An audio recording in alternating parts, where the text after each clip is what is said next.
Hola a todos y a todas los asistentes de este congreso, el INTER. Estoy encantada de volveros a saludar de nuevo, pero en este caso para hablaros de una aplicación tiene por nombre ETICAP. Yo le he titulado en este caso un dashboard para un estudio de casos sobre la IA. Es decir, lo que pretendo es hablaros de una aplicación que se viene desarrollando relacionada con la ética aplicada, pero que, bueno, se puede llevar a otros órdenes, incluso a otras áreas de conocimiento, pero que tiene como objetivo interactuar de tal manera que el dashboard permite pues una mayor conceptualización y un mayor control de lo que es el profesor acerca de las cosas que van ocurriendo en el aula y saber cuál es un poco la evolución que está experimentando el alumnado en relación a los casos que se proponen. En este caso, lo que se ha llevado a cabo es un experimento o estudio de caso sobre los usos de inteligencia artificial. El objetivo es el que propongo ahí, analizar y relevar la importancia del uso de ChatGPT como una herramienta para generar contenidos. Es decir, el desarrollo pues, tuvo lugar en colaboración con una universidad en Chile, la Universidad Católica de Chile, además con la Universidad del Atlántico Medio. Lo que se pretendía era hablar de un caso de uso en el que, de alguna manera, los profesores se veían interpelados por la novedad de ChatGPT. En lo que se intentaba era abordar un poco el tema de la originalidad en lo que era la gestión del contenido, así como también el desarrollo de esos contenidos, es decir, de qué manera podían ayudar de alguna manera al docente a trabajar determinadas competencias y al desarrollar mejor los contenidos, o bien el intentar facilitar simplemente el poderlos generar sin tener en cuenta la calidad de digamos, de esa documentación o bien de ese desarrollo, ¿no? Que pretendía realizarse en calidad de contenido para el aula. Entonces, ¿qué se trataba de analizar? Bueno, pues un estudio de caso realista totalmente de los posibles usos de ChatGPT y intentar ponernos de alguna manera del lado de aquella postura que nos pareciera más afín. La verdad es que esto tiene sus fases. Estas son las fases que se han establecido con el uso de esta aplicación. Os explico un poquito. Esto se hizo con un caso, que era el caso Sebastián, pero el que nosotros llevamos a cabo era el de ChatGPT, así que podemos hacer otra lectura. Pero, sin embargo, las fases van a ser exactamente las mismas. Es decir, partíamos de un caso base que tenía que ver con un docente que de alguna manera quería dedicarse a la investigación a la par que a la docencia, pero había momentos en los que se veía desbordado por la situación y quería generar contenido que fuera de interés para afianzar conocimientos en la materia. ¿Qué ocurría justamente después? Que sus compañeros, en este caso una compañera a la que hacemos, digamos, la creamos como un personaje más, ¿no? Y que interviene, ¿no?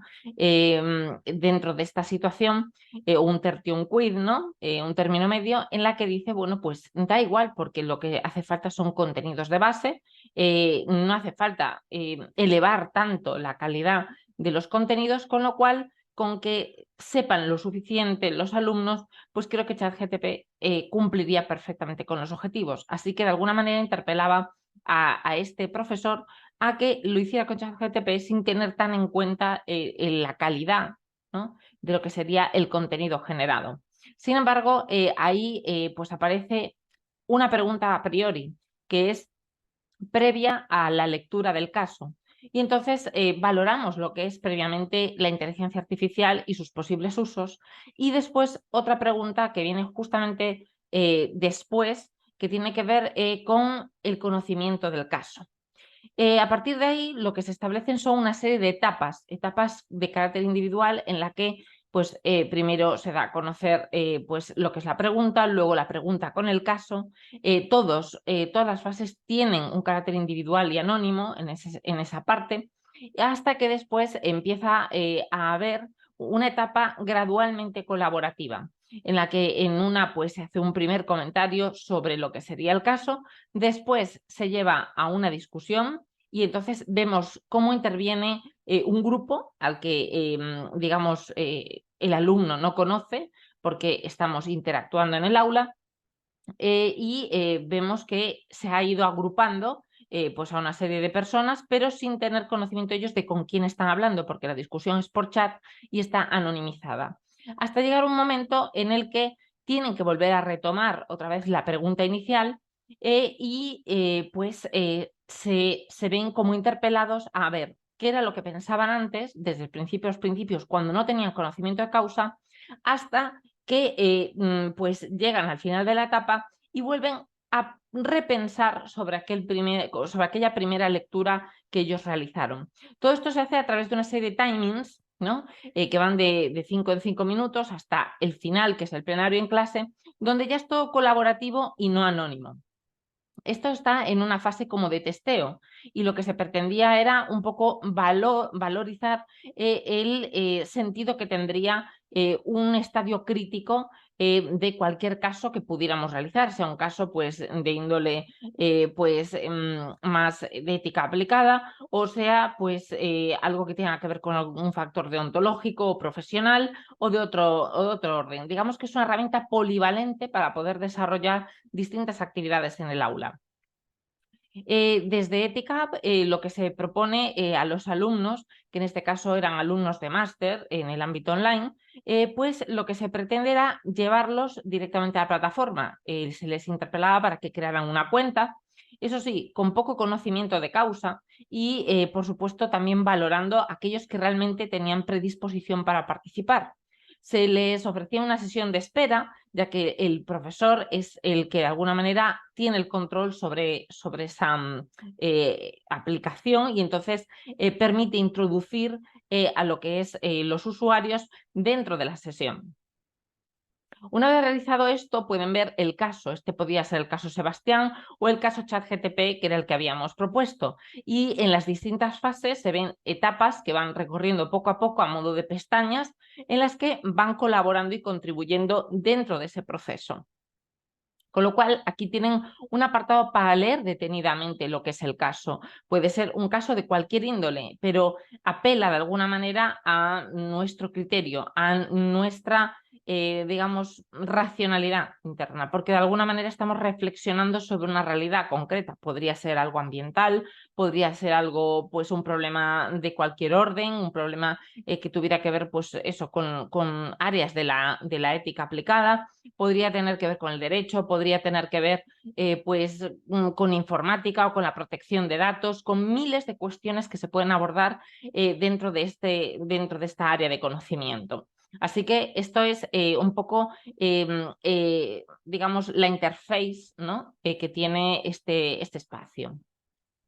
A partir de aquí se van estableciendo etapas, como decía antes, cada vez más colaborativas. Y, por supuesto, se establece un rango o una serie de rangos en los que se escala la valoración de la respuesta. Y luego tienen la opción de enviar esa respuesta y el propio profesor es el que puede tener acceso al dashboard. Es decir, sabe lo que está ocurriendo en tiempo real, aunque los alumnos no sean tan conscientes del proceso, que es lo que realmente interesa. En todo momento tienen la oportunidad de justificar correctamente pues, aquellas cuestiones o aquellas decisiones que toman, aparte de dar una puntuación numérica dentro del 1 al 4 de menor a mayor. Como veis aquí, este es un prototipo, ¿no? Entre el mínimo y el máximo. Y luego aquí pueden especificar, lo cual nos viene bien para hacer una doble valoración, tanto cuantitativa como cualitativa. En lo que tiene que ver a la cuarta fase, pues es la parte como más colaborativa. Como veis ahí, se establecen varios autores, es decir, autores que han sido agrupados de forma totalmente aleatoria, con lo cual no saben con quién hablan realmente. Si es con el compañero que conocen de toda la vida y que es su mejor amigo, hasta con otro con el que tienen menos conocimiento. Es que nadie lo sabe. En el aula eso es muy interesante porque permite relacionarse y ver las sinergias que pueden ocurrir entre los distintos actores. Veis ahí la autora y autor B como ejemplo, y ahí veis de alguna manera que se propone el mismo ítem a contestar para todos ellos y pueden de alguna manera participar y ver cuál es su pensamiento. Hasta que llega un momento que es la quinta etapa donde tienen que acordar posturas, es decir, en unas debaten, es decir, permiten añadir pues digamos, opiniones de diferente índole dentro de ese diálogo interno que se establece en el chat, hasta después poder dar una propuesta más simplificada y acordada conjuntamente en el que tienen ellos que hacer una valoración de esa respuesta y tratar de resolver un poco lo que harían entre todos. Cuando esto se hace, pues al final obtenemos una serie de resultados. Y la situación en la que nos encontramos para valorar este estudio de caso era dentro de una plataforma que fue Blackboard.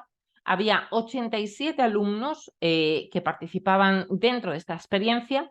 Participantes solo quisieron ser 20 aproximadamente, y si no recuerdo mal, creo que fue esa cifra exacta. Y entonces vemos exactamente el grado de participación. 3% de asistentes que participan, 4% de manos levantadas en plan que hacen dudas directas, ¿no? Y las plantean.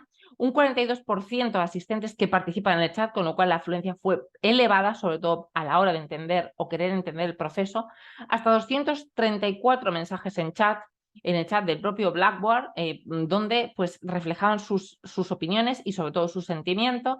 En lo que se refiere a la metodología cualitativa, lo que hicimos fue un análisis de sentimiento del chat, además de un análisis semántico en comentarios de Etiquap. Y desde el punto de vista cuantitativo, pues hacíamos al final del proceso, como una parte conclusiva, un Google Forms en el que participaron 15 alumnos de los 20 que quisieron participar dentro de esta experiencia y dieron su propia opinión. Todos estos resultados efectivamente se plasmarán a través de algún artículo relacionado con este congreso, donde se dará buena cuenta de todos los resultados. Pero aquí me permito un poco anunciarlos, ¿no? En lo que se refiere a los cambios que se experimentan en relación a los participantes de lo que es el conocimiento previo, ¿no? Frente al desconocimiento total de lo que es la fase 1 a la fase 2, es decir, de una pregunta genérica a una pregunta más específica en la que conocen el caso, se ve que un 50% de los participantes cambian la respuesta tras conocer el caso. Es decir, es determinante para ellos conocer mejor la información, aunque nunca se les dio ni desde el principio de este proceso ni como antecedente ningún tipo de información, porque lo que nos interesaba es que no tuvieran ningún sesgo previo. No nos interesaba que tuvieran conocimiento alguno de la experiencia a la que se iban a ver de alguna manera sometidos. Entonces, interesaba esto de cara a conseguir una información fiable y que no se documentaran previamente, de cara a tener en cuenta las valoraciones, los prejuicios y los posibles conocimientos que ellos tenían de ese saber acumulativo que van teniendo ellos en función de lo que dice la sociedad, el entorno o incluso los medios de comunicación. Todo eso podría de alguna manera darles una cierta idea de lo que era la inteligencia artificial, pero no de una manera tan aplicada y tan clara. Así que vemos que hay un 50%, como digo, de personas que cambian una vez conocen esa información.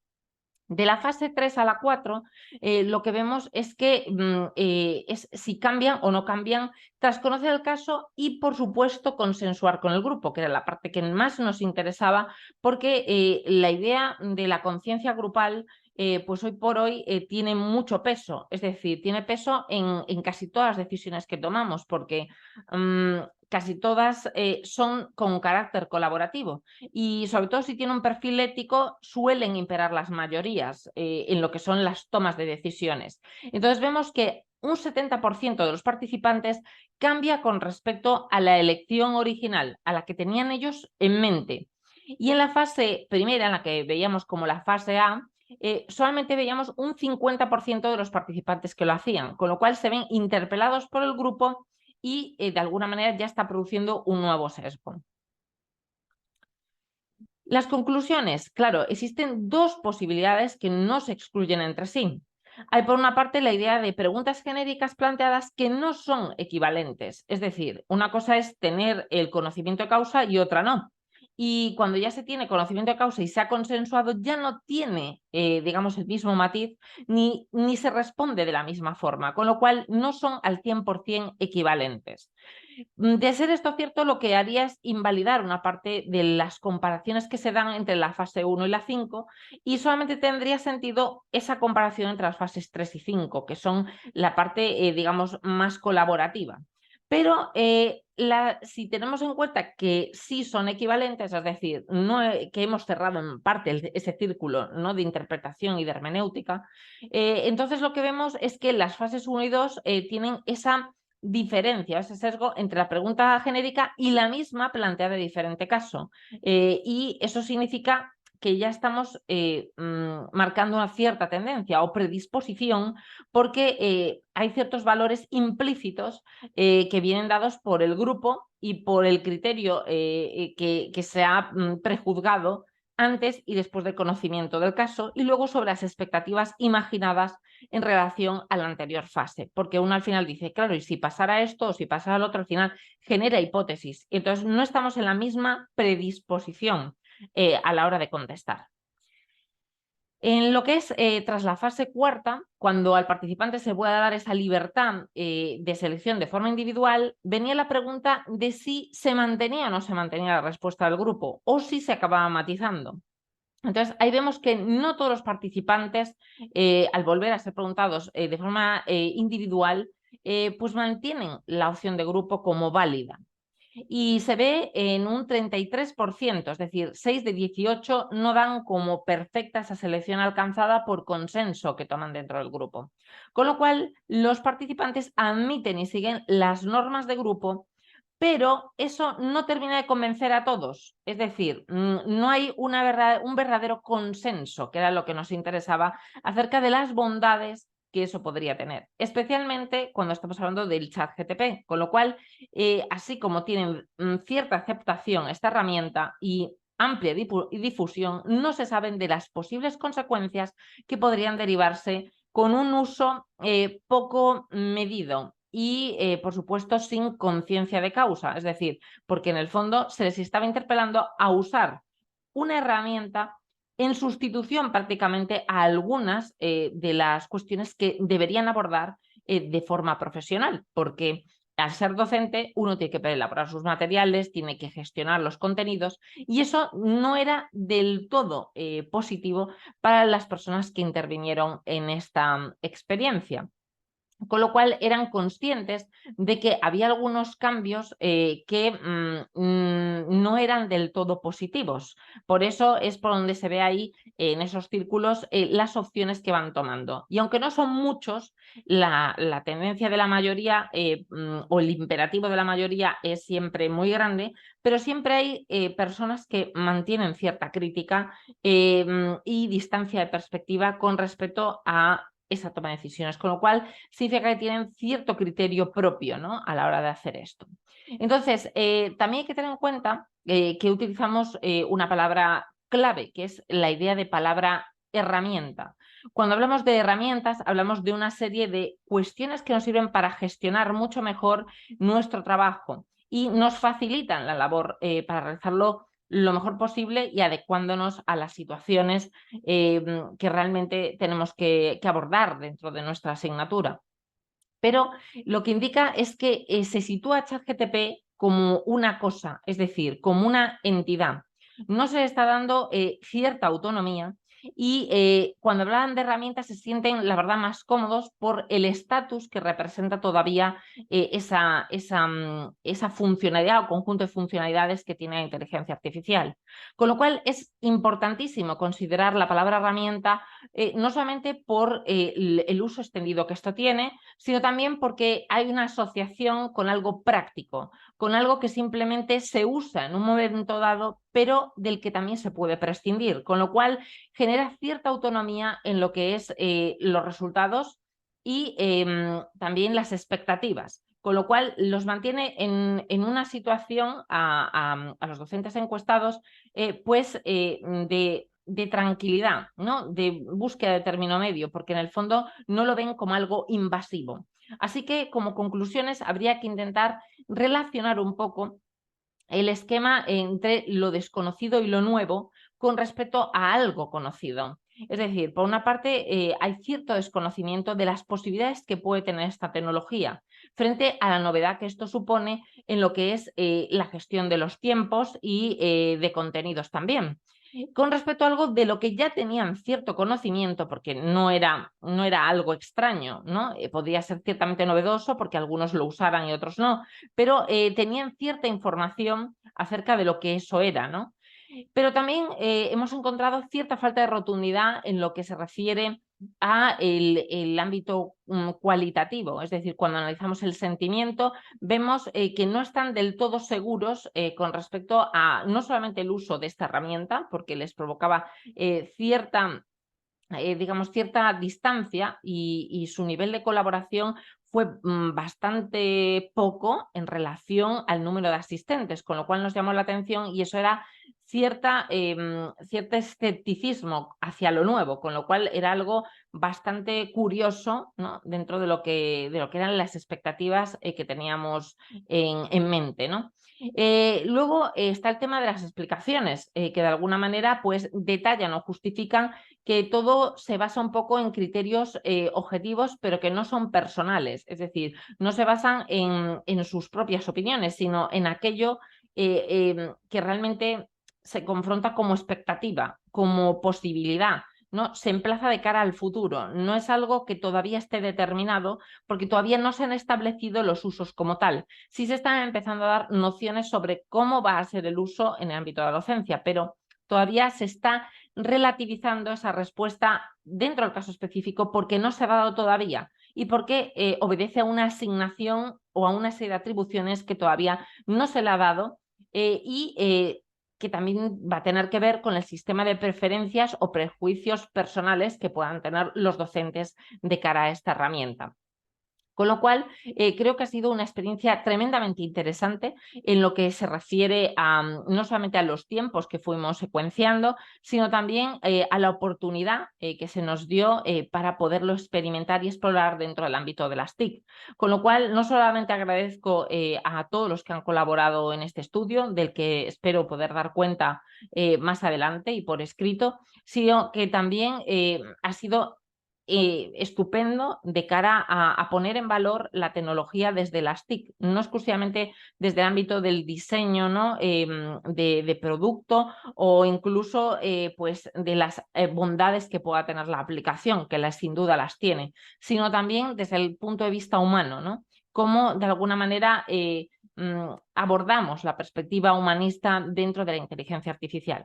Así que espero que si tenéis alguna pregunta, alguna cuestión, pues me la formuléis a través de esta oportunidad, ¿no? Que tenemos a través del Congreso pues ya digo, estoy a vuestra disposición para aclarar cualquier cuestión relativa a esta herramienta y acerca también de las conclusiones que de alguna manera he resumido en esta ponencia. Muchas gracias por vuestra atención.